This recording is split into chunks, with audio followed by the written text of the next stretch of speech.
दोस्तों, आज 3 मार्च 2025 का साल है। हमारी सरकार बहुत कोशिश कर रही है कि इकॉनमी को संभाला जाए, पर इकॉनमी है कि संभलने का नाम ही नहीं ले रही है।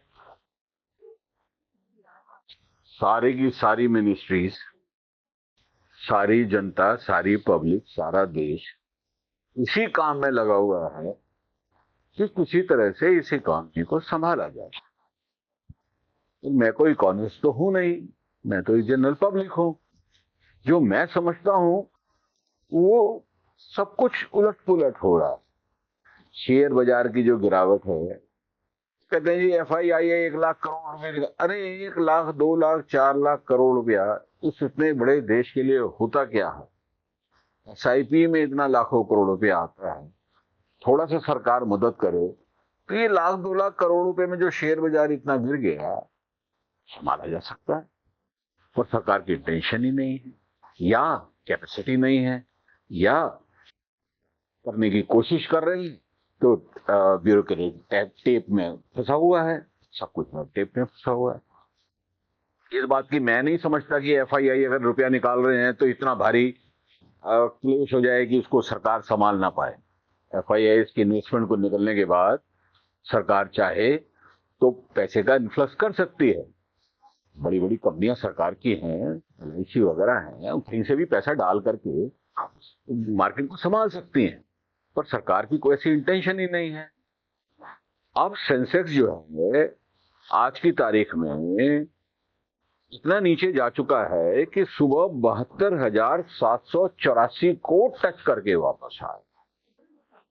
72,784 को टच करने का मतलब ये हो गया कि ये तो इतनी खतरनाक सी बात हो गई कि जिसका कोई हिसाब ही नहीं है।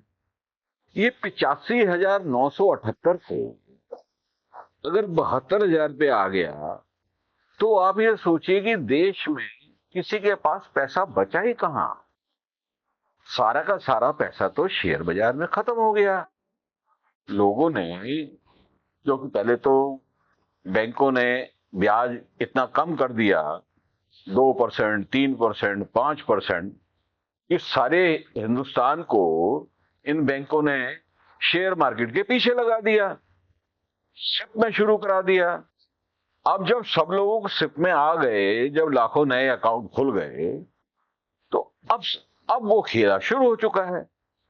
अब जितने लोगों ने पैसा लगाया था, जो बैंकों में नहीं डाला था और शेयर बाजार में लगाया था, सब डूब रहा है।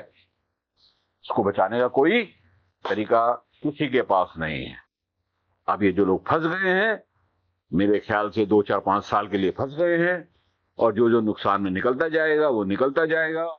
या 2, 4, 5 साल बाद कभी कुछ तेजी आएगी तो आएगी। अभी तो इकॉनमी की हालत खराब है, लोगों के पास पैसा नहीं है, उधर शेयर बाजार नुकसान कर रहा है।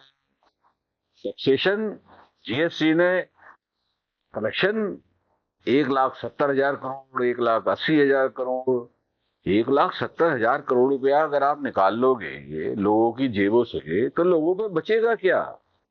GST को कम होना चाहिए। इनकम टैक्स, इतना बड़ा देश है, दुबई को देखिए, एक जरा सा छोटा सा आइलैंड, उस आइलैंड ने सिर्फ इस बात पे कि वो इनकम टैक्स नहीं लेंगे और बाकी सारी चीजों के चार्जेस लेंगे।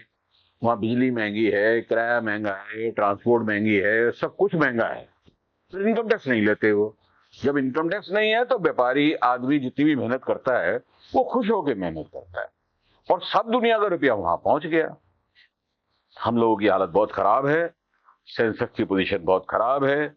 ध्यान से रहिए, किसी भी हालत के अंदर आगे इन्वेस्टमेंट का माहौल मुझे नजर नहीं आ रहा है, और देखते हैं कल की मार्केट में क्या होता है। आज तो बुरा हाल है। धन्यवाद, शुक्रिया।